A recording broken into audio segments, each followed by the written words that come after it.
Right now, the Kenya Meteorological Department is warning that Kenya could experience above normal rainfall beginning October as a strong El Nino develops. In Narok County, national and county government agencies have stepped up preparedness measures to minimize the impact of possible floods and landslides.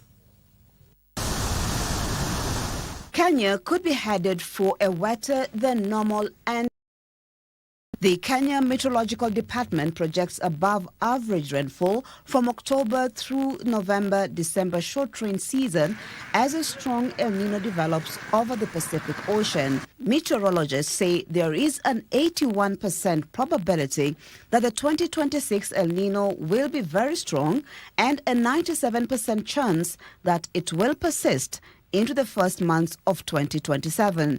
The onset of the El Nino is expected in October, to peak in November and December, and go towards January of 2027. Speaking during a meeting of the Ad Hoc Cabinet Committee on El Nino Preparedness and Response in Narok, County Director of Meteorological Services Stanley Kenywa said rainfall during the coming season will not depend on El Nino alone, but also the Indian Ocean Dipole, a climate phenomenon driven by sea surface temperatures in the Indian Ocean. Kenywa identified Narok Town, Mosiro, Ewasonyiro, Kilgoris, and Kareta as areas most vulnerable to flooding and landslides. We have also mapped the mudslide and landslide prone areas.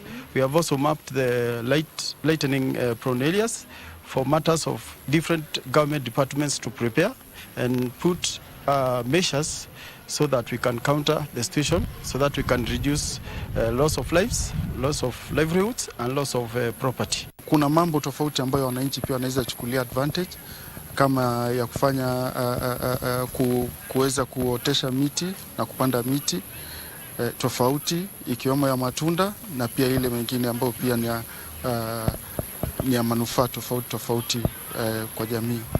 He cautioned that communities living in floodplains, wetlands, informal settlements, and arid and semi-arid areas face the greatest risk.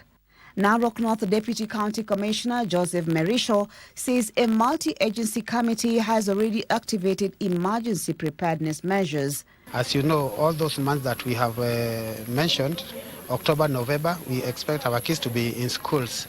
So as a county, we have met with the various departments and sectors so that we can be able to plan, we can be able to prepare, and we can be able to set resources aside to be able to deal with the situation at that moment. Identify some dams that we have in those areas. There are possibilities. Some of those dams can be overflown with water. Some of our roads, especially the roads between Enengetia or Kurto to Oroposumoru, we expect a lot of disruptions in that.